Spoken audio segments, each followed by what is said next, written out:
দেশের জরুরি অবস্থা ঘোষণা দিল সেনাপ্রধান। যে কোনো সময় দেশে ঢুকতে পারে শেখ হাসিনা। কালকেই হয়তোবা ডক্টর ইউনূসের শেষ দিন হবে বাংলাদেশে। বাংলাদেশে ফিরে আসবেন সাবেক প্রধানমন্ত্রী শেখ হাসিনা, অংশ নেবেন নির্বাচনে। দর্শক, আপনারা দেখতে পাচ্ছেন বঙ্গবন্ধু কন্যা অলরেডি বাংলাদেশে ল্যান্ড করে ফেলেছে। আর আপনারা জানেন গতকাল মেজর আফতাবের নেতৃত্বে একদল সৈন্য ডক্টর ইউনূসকে গ্রেফতার করেছে। জয় বাংলা, জয় বঙ্গবন্ধু। আর কিছুক্ষণের মধ্যেই বাংলাদেশে সেনা শাসন জারি হতে চলেছে। বাংলাদেশের অন্তর্বর্তীকালীন বেশ কয়েকজন উপদেষ্টা দেশ থেকে পালিয়ে গিয়েছেন, গ্রেপ্তার হয়েছেন বেশ কয়েকজন ছাত্র জনতা গণ অভ্যুত্থানে অংশ নেয়া নেতৃত্বস্থানীয় কয়েকজন ছাত্র নেতা। আওয়ামী লীগ নামেই নতুন একটি দল গঠন করে নির্বাচন কমিশনের কাছে মানে ইসির কাছে দলটির নিবন্ধন আবেদন করা হয়েছে। সম্মানিত দর্শক মণ্ডলী, ইতিমধ্যে সাবেক প্রধানমন্ত্রী শেখ হাসিনা দেশে এসে ল্যান্ড করেছেন। ফলে সারা দেশে সেনা শাসন জারি হয়ে গিয়েছে এবং ইউনূস সরকারকে গ্রেফতার করেছে বাংলাদেশ সেনাবাহিনী। এই সমস্ত খবর খুব ফলাও করে প্রচার করছে আওয়ামী লীগের দোসররা। এর কি সত্যতা রয়েছে এ সংক্রান্ত বিস্তারিত প্রতিবেদন থাকছে আজকের এই ভিডিওতে। তাই জানার আছে অনেক কিছু। 1 সেকেন্ড না টেনে ধৈর্য সহকারে পুরো ভিডিওটি দেখার জন্য আহ্বান করছি। আর একটি ছোট্ট রিকোয়েস্ট করছি, তা হলো যদি আপনি আমাদের এই চ্যানেলে নতুন দর্শক হয়ে থাকেন, অবশ্যই আমাদের এই চ্যানেলটি সাবস্ক্রাইব করে একটি লাইক দিয়ে পাশে থাকা বেল বাটনটি অন করে দেবেন। তাই কথা নয়, চলুন সরাসরি আমরা ভিডিওতে চলে যাই। সেনাবাহিনীকে জনগণের মুখোমুখি দাঁড় করানোর ষড়যন্ত্র চলছে। এমনটা চলতে থাকলে দেশে আরেকটি ১/১১ তৈরি হবে বলে শঙ্কা জানিয়েছেন সেনা প্রধান। হচ্ছে হাসিনার আর একটা গোলাম কুকুর। রাজনীতির মাঠে রাজনীতি গড়াতে দিয়ে ক্যান্টনমেন্টে থেকে রাজনীতিতে নাক গলাবেন না। রাজনৈতিক পরিমণ্ডলে আপনারা ক্যান্টনমেন্ট থেকে গত 16টা বছর যেভাবে নগ্ন হস্তক্ষেপ করেছেন, এখানে আমরা স্পষ্ট দেখতেছি সেনা প্রধানের এই হাত আছে এখানে। কিভাবে সে সাহস করে এই ওয়াকার রাষ্ট্রপতি কিভাবে তাকে ছাই দেয়। আমাদেরকে আক্রমণ করে না, আমি আপনাদের সতর্ক করে দিচ্ছি। সেনাপ্রধান ও রাষ্ট্রপতিকে অপমান যেন নিত্যদিনের ডাল ভাতের মতো হয়ে গেছে। যে যেভাবে পারছেন নানা অভিযোগ তুলছেন সেনাপ্রধান ও রাষ্ট্রপতির বিরুদ্ধে। তবে এক পর্যায়ে তা মিথ্যা বলে প্রমাণিতও হচ্ছে।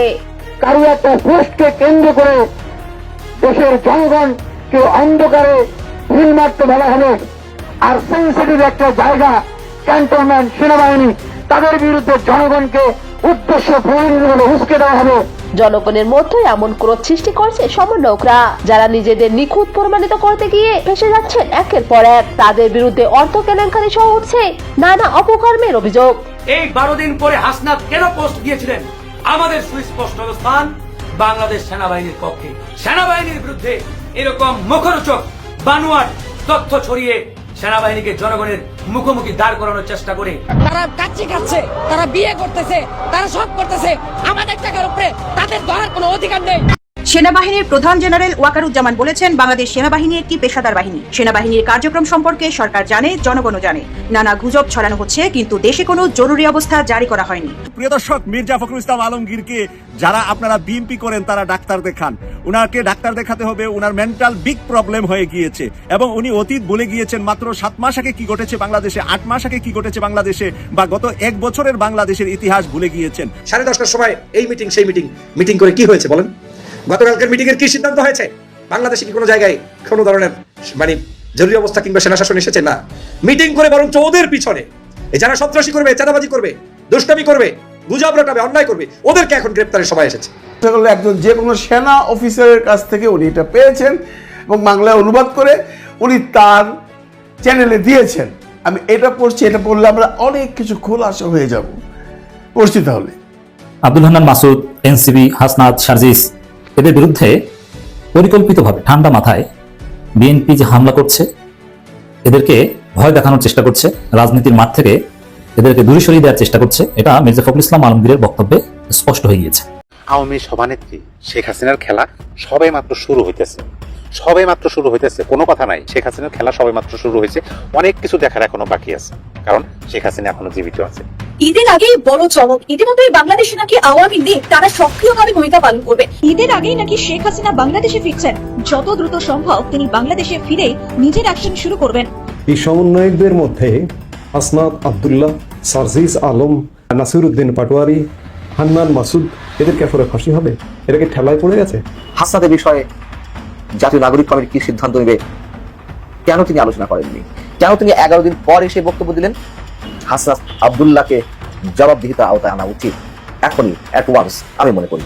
সমন্বয়করা যে পরিমাণে এখন দেশে কবজা করার চেষ্টা করছে সেটাকে প্রতিহত করতেই এখন ভিতরে ভিতরে সেনাপ্রধান কাজ শুরু করে দিয়েছে। সেক্ষেত্রে হাসনাত আব্দুল্লাহ কি সেনাপ্রধান এবং দেশের জনগণের কাছে ক্ষমা চাইবেন?